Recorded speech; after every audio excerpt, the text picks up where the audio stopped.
David Brody has been a good friend to me these past few years.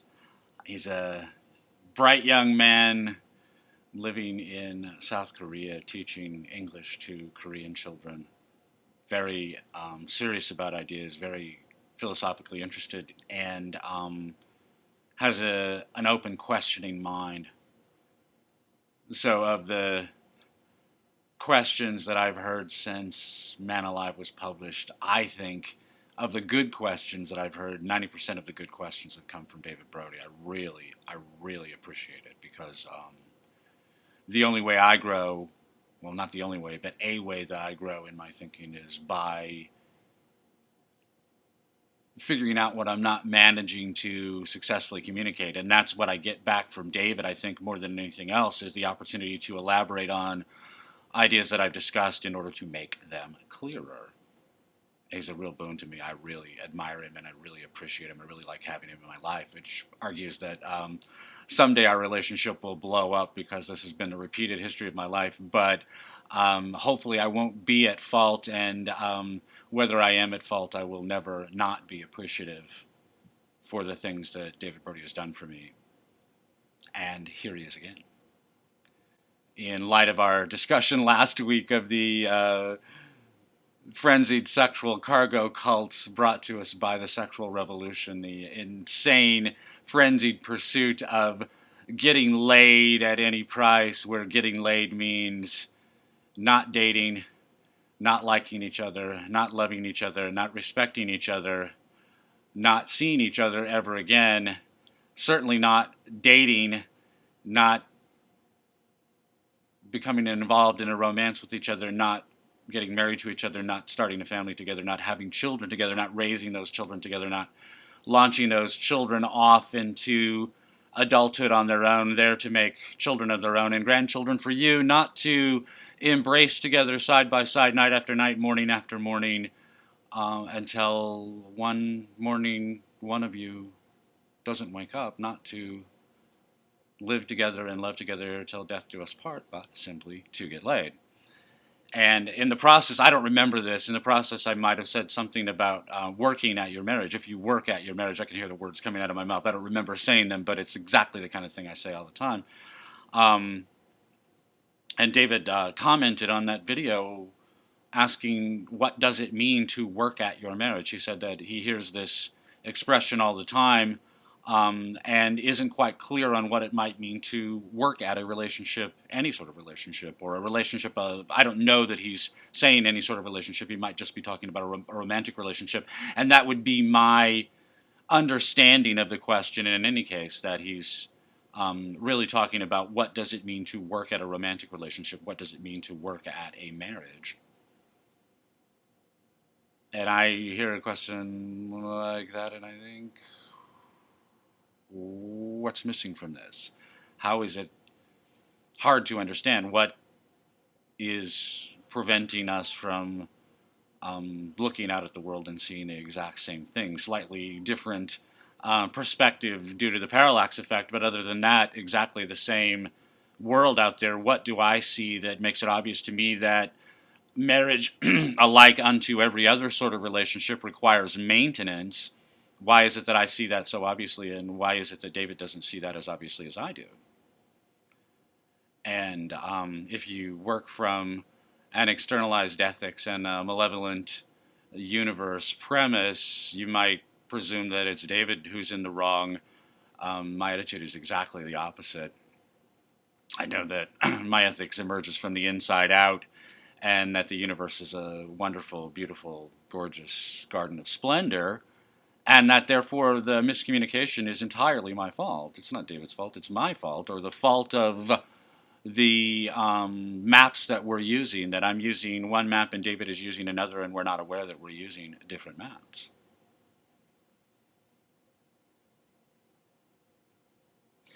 And where I would presume that it would be excruciatingly obvious that every relationship requires maintenance,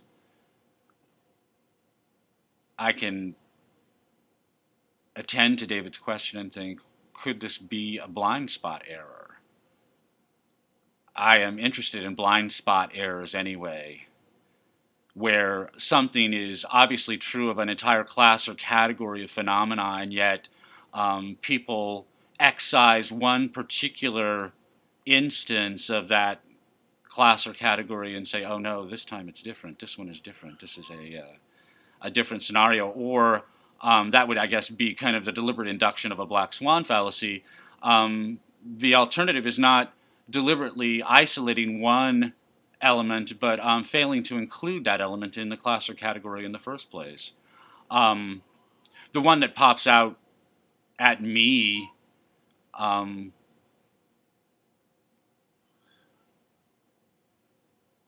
is the attitude that people have toward the opposite sex, that as much as they rave on and on and on about how much they desperately want to get laid, they really don't have any actual respect for people of the opposite sex. The homosexuality of this frenzied masturbatory dance is rampant, is prevalent, is pandemic. It's all the way through this stuff. And so where it would be obvious that if you intend to succeed at work, you need to work at your relationships with your supervisor and with your coworkers, with your subordinates, with your company's suppliers and clients, with all of the people that you have relationships with at work. You need to work at every one of those relationships in order to make your career successful. This is obvious. It's certainly obvious in your friendships that you have to work at those relationships, and that there has to be a healthy amount of communication where friction and conflict arise, that if you don't talk your way through those conflicts, then the friendship is going to blow up. It's going to be destroyed one way or another. It'll either blow up or it'll just slowly drift apart. But if you don't engage in steady, regular maintenance of that relationship, it will not last. This is obvious. There's no one who has any doubt about this. Certainly, if you've ever loved a pet, you may have had a pet and not really loved it, and did the necessary maintenance functions without a whole lot of emotional investment. But if you've ever loved a pet, you understand completely what it means to maintain a relationship, to work at that relationship, particularly when you do something wrong, like stepping on your dog's toes, claws, feet, paws. You immediately want to repair that relationship because you want the dog to know that you're not trying to punish it, you're not trying to cause it pain, that you just made a mistake. And the dog will do much the same thing for you when he's aware that he's inadvertently injured you. And this is the dog working at his relationship with you. This is obvious. This is true of every relationship that you can think of, requires that kind of regular, steady, ongoing maintenance, except the ones that you deliberately don't want to think about. So the first one that you never thought about needing maintenance was the family that you were born into. You were born into some kind of a relationship, probably a very good one, probably a very good relationship, given that you're listening to me. But you were born into it, and you were born taking it for granted. By virtue of your being unable to do anything else, you took it for granted by default at first.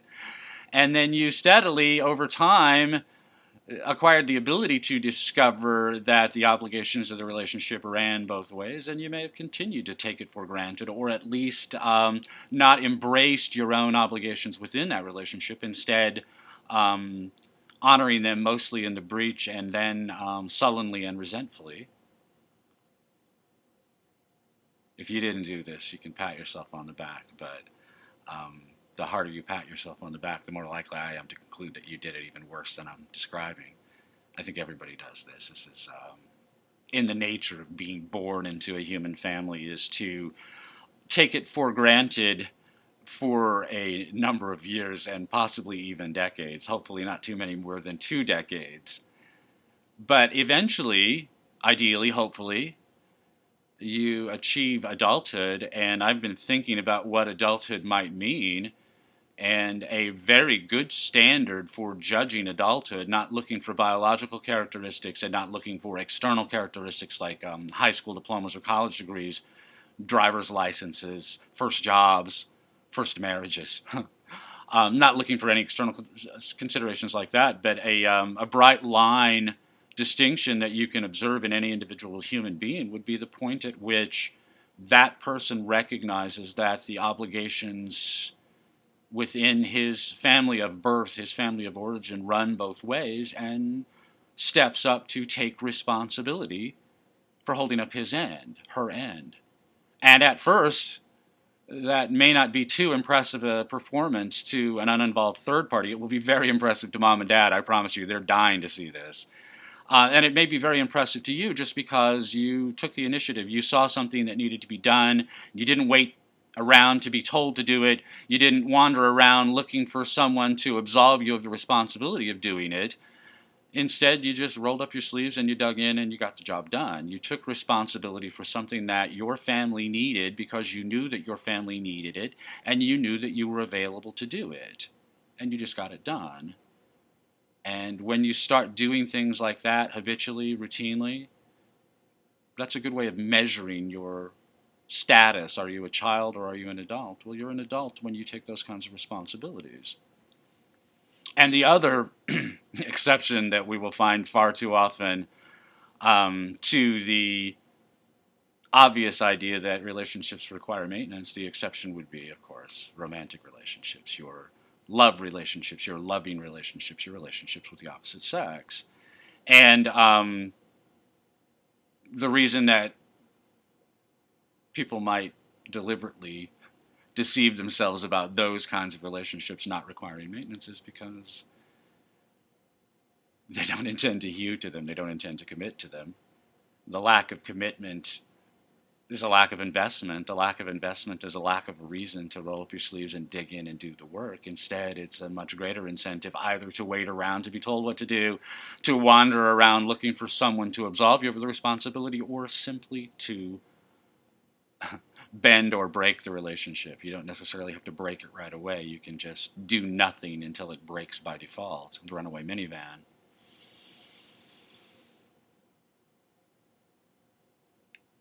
But oh, my goodness. Oh, my sweet suffering Jesus. How stupid is this? You have a hierarchy of values, and every time I bring that up, I go through a list: self, marriage, family, home, career, friends and family, blah, blah, blah. You decide what goes where in that hierarchy, except that I would say that you cannot possibly put anything other than yourself in the first position, that yourself is your highest value no matter what you do, even if you engage in continuous, constant, non-fatal self-destruction. Nevertheless, yourself is your highest value. This is an inescapable fact of nature. It is a consequence of your being born as a conceptually conscious, rationally conceptually conscious, freely willed moral agent. This is what you are as a matter of ontology, and you can't escape this identity no matter what you do. And therefore, I would say that the first value in your hierarchy must be the self. This is not a value that you can choose to put first, and it's not a value that you can choose to put anywhere else in the hierarchy. This is a necessary consequence of your nature as an entity. And then at the second value, we get to things that you can make choices about or that you can claim to have made choices about. I would put in the second position for an adult human being, I would put marriage as the second value. The second highest value in your life is your marriage. It is the relationship other than yourself that is most likely to be longest lasting, certainly obviously should be the deepest, most completely visceral and vulnerable relationship you have with another person, but also the most splendorously elated relationship you have with another person, the most fulfilled and delightful, the deepest and most informed, best informed, the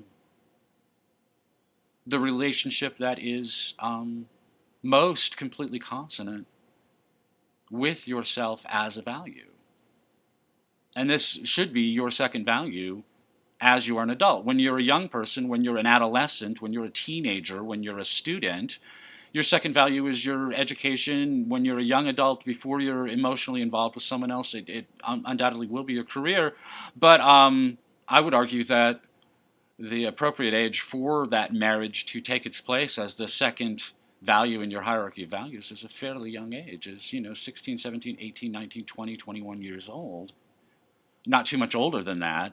I have a reason for that, and we can talk about that another day if you want to. I have a delightful metaphor that explains the problem, I think, in a very telling way, in a way that makes it plain that the advice that we give to young people now, oh, get an education, get your career started, see the world. You've got plenty of time to get married. You've got plenty of time to have kids. That this is terrible advice. This is very, very bad advice. Obviously, it's anti-reproductive in the sense that the longer, particularly longer, that women delay reproduction, the greater their likelihood of failing to successfully reproduce at all.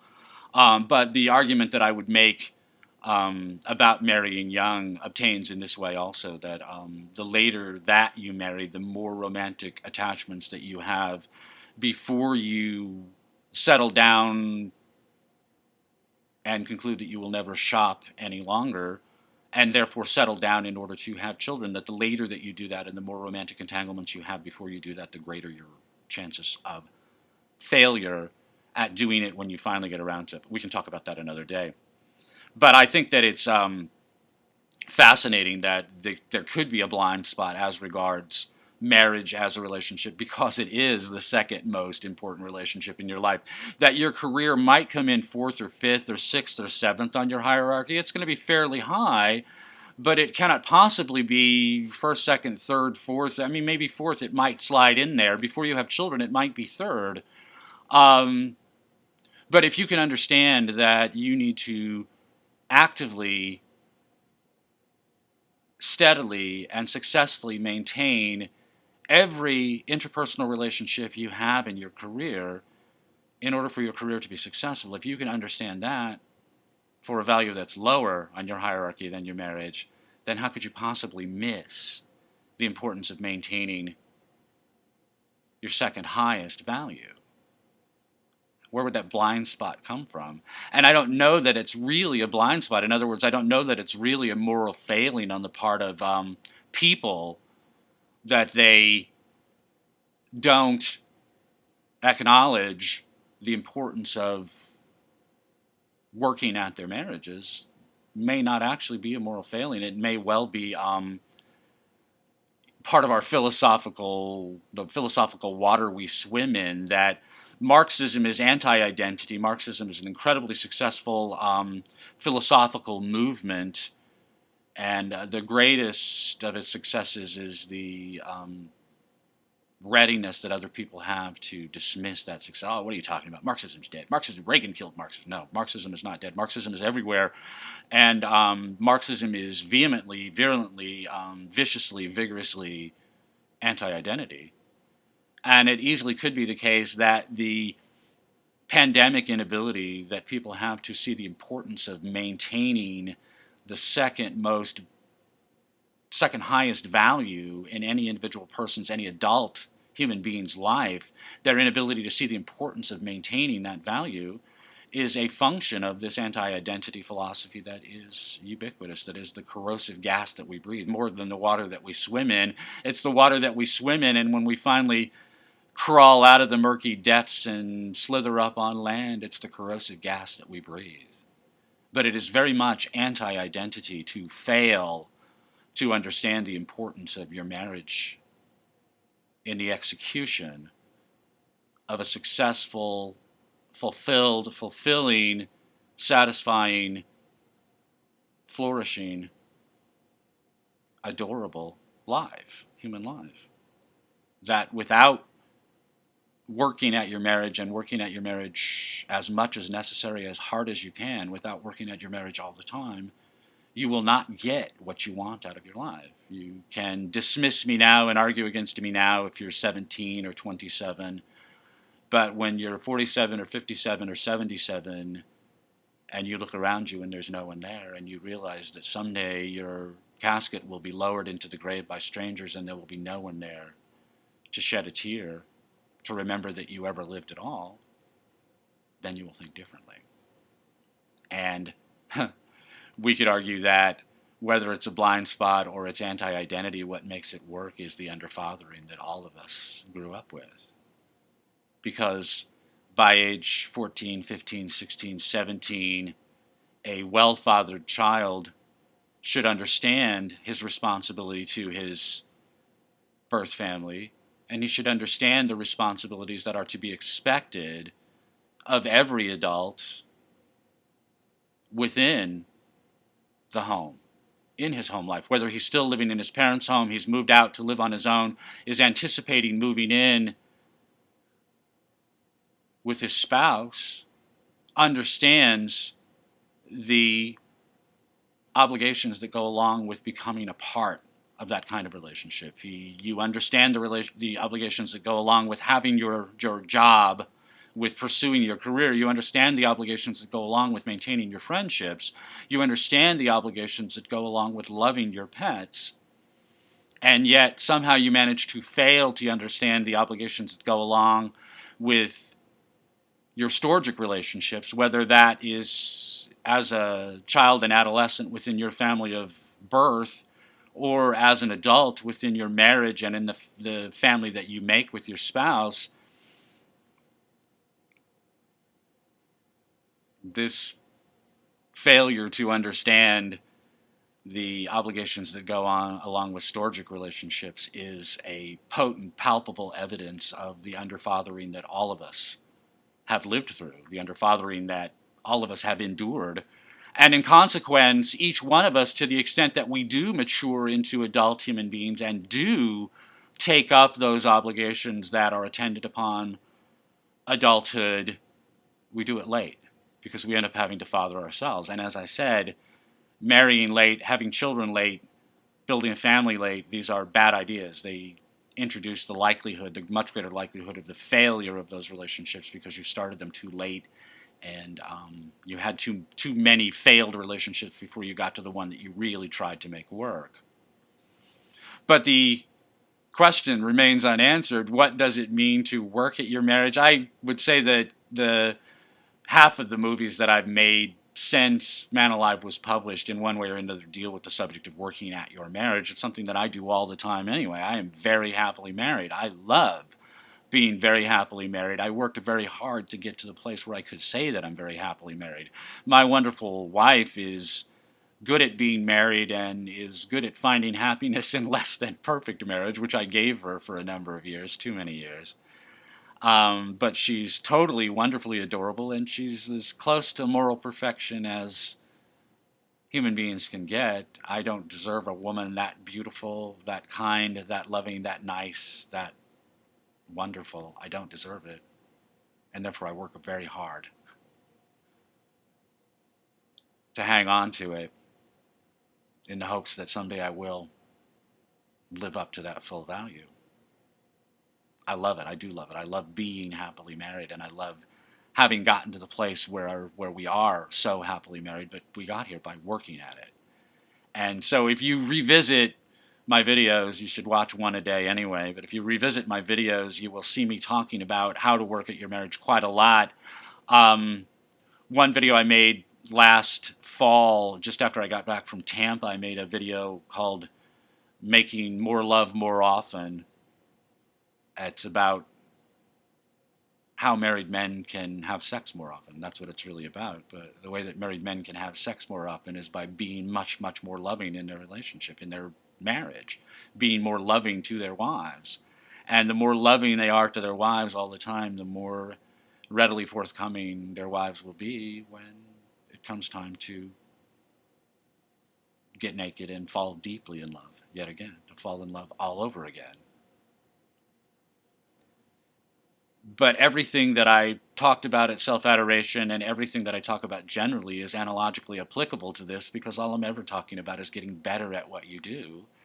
And your marriage is something that you're doing. At some point I should talk also about social relationships as such, especially because egoists are much too often also atomists, or de facto atomists, even if they insist they're not. There are very, very good reasons to engage socially with other people. There's nothing that is necessarily anegoistic about it. There's nothing that's necessarily self-destructive about it. These things can happen, and that's why it's worthwhile to know what you're doing and why you're doing it. But a very simple way of understanding a relationship from the point of view of the actor, from my point of view, to understand a relationship is this relationship, this marriage, this family, this company, this career, this club, this church, the Church of Splendor, this social organization The values that I am pursuing through this social organization are important enough to me that I would prefer to advance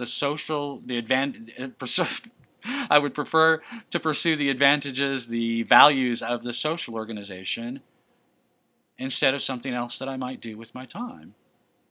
This is the way I've chosen to focus my time and attention. I am preferring this to anything else I might otherwise do.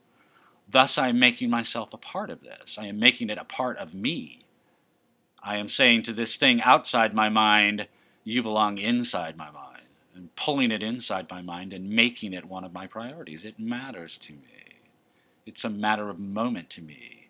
It means something to me. This is the egoism of social engagement. And the social relationship that means the most to me in my life, yesterday, today, tomorrow, every day from now on, the social relationship that means the most to me is my marriage. And therefore, the relationship that I should devote the most time and attention to maintaining is my marriage. And if I do that, my marriage will be wonderful yesterday, today, tomorrow, and every day from now on. How do you work at your marriage? We can talk about that another day. What does it mean to work at your marriage? It means to take cognizance that the relationship is important to me and that therefore I must attend to my responsibilities within that relationship to make sure that the relationship is sound, is secure, will last today, will last tomorrow, will last forever. How can I make sure that it will last? By holding up my end, by doing my part, by working at my marriage.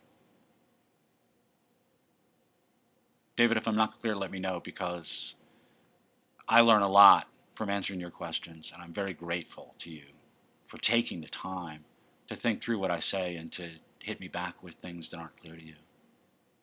Bless you all for attending to me, and work at your marriage every way you can think of. And if you think of something original and fun, I'd love to hear about it. My name is Greg Swan. This is the Church of Splendor. I'm so glad you could join me. I'll talk to you again next week.